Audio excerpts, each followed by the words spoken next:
Wake up, Link.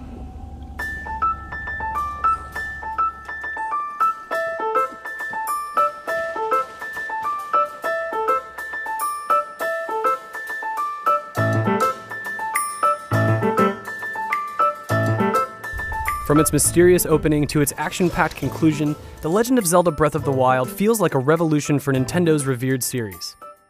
It's both a return to the classic feel of Zelda and a leap into uncharted territory, and it exceeds expectations on both fronts.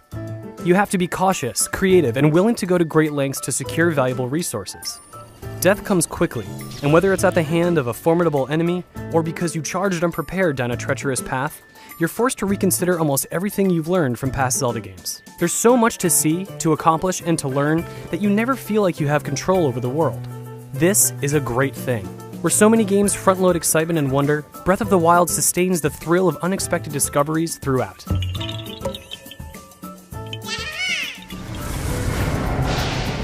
You begin your familiar quest to defeat Ganon and rescue Princess Zelda with little more than a tree branch to defend yourself from roaming goblins. However, it doesn't take long to build up a diverse arsenal. Nearly every enemy carries a weapon or a shield, and if you can beat them, their gear is yours for the taking. This is also a godsend given that every weapon has finite durability. Therefore, you will blow through dozens if not hundreds of weapons during your adventure, which no doubt feels strange at first, but you learn to move on. There's no shortage of new gear to discover, and though you aren't able to utilize a consistent stable of familiar tools, you learn to expect that for every weapon you've lost, there's something better coming just down the road. In practice, the weapon you wield is important, but not necessarily as important as how you control it. Enemies in Breath of the Wild are intelligent and utilize wildly different tactics that force you to read their movements and react accordingly. It's imperative that you parry or dodge an attack at just the right time, which will trigger a moment of slow motion that allows you to unleash a flurry of attacks against a vulnerable foe.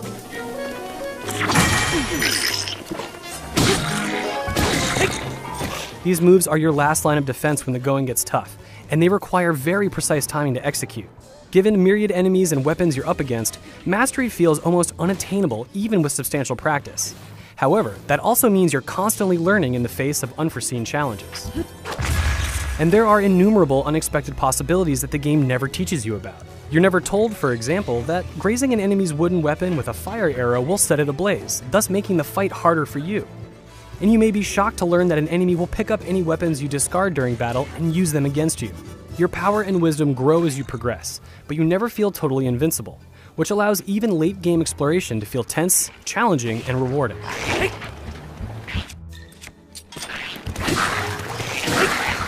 Beyond weaponry, Link also has access to magical skills known as runes.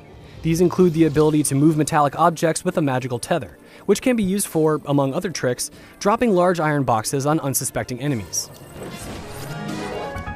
Link can also freeze enemies and objects in place for a limited amount of time. When an object is frozen, it absorbs energy rather than reacting immediately to whatever force you exert upon it.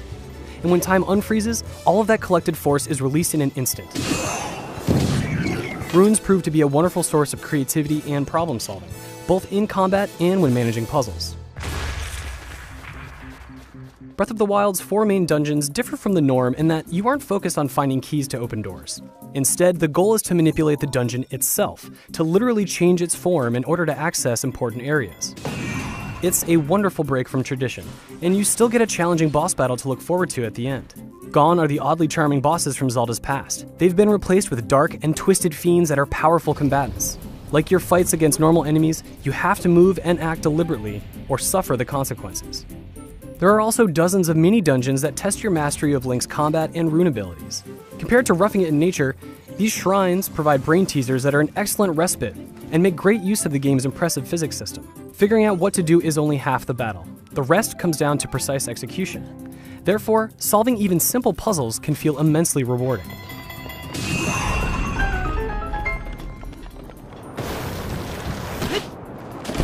Somewhat surprisingly, exploration often proves far more challenging than combat or puzzle solving. You may struggle due to Link's physical limitations and harsh weather that hinders his progress. Equipping metal weapons and armor will turn Link into a veritable lightning rod during a storm. And if you're climbing a mountain when it starts to rain, you won't be able to climb more than a few feet before losing your grip and sliding back down. You can fast travel between shrines, but to avoid long treks is to really rob yourself of some of the best moments of discovery in Breath of the Wild. and the sense of satisfaction you feel for overcoming its most foreboding environments. Hyrule is a beautiful world to behold from the top of a mountain, but perching Link on high has other benefits. Link obtains a hang glider early on in the game, which he then carries with him at all times.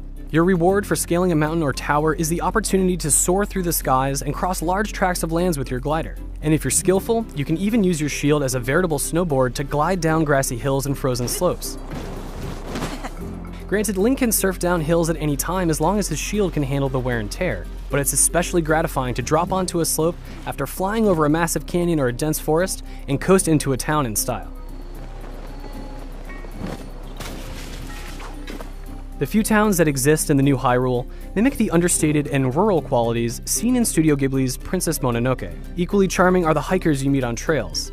These lonely, yet upbeat adventurers offer humorous quips and perhaps a side quest with a quirky premise. You spend so much time fighting to survive, all while under the cloud of your impending fight with the dark and powerful Ganon. By contrast, your interactions with NPCs are opportunities to slow down and help out a friendly stranger in need.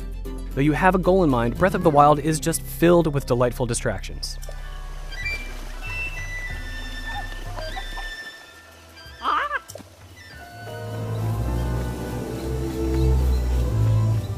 If you've ever hiked deep into the wilderness and found yourself awash in wonderment and perhaps guilt for living a life steeped in modern indulgences, Breath of the Wild's reverence for the natural world will strike a chord. It's the way the rising sun graces blades of grass as you climb a steep hill. It's the flutter of a few well-timed piano notes that dance in your ear and harmonize with your own childlike amazement. And it's the unwavering delight and excitement that each new discovery brings. It can come when you reveal a new portion of the world map and find a curious landmark, but there's also an endless stream of smaller discoveries to find in the middle. The fact that Breath of the Wild continues to surprise you with newfound rules and possibilities after dozens of hours is by far its most valuable quality. It's a game that allows you to feel gradually more and more empowered, yet simultaneously manages to retain a sense of challenge and mystery, which together creates a steady, consistent feeling of gratification throughout the entire experience. Breath of the Wild is a defining moment for the Legend of Zelda series, and the most impressive game Nintendo has ever created. Link, you are the light, our light, that must shine upon Hyrule once again. Now go.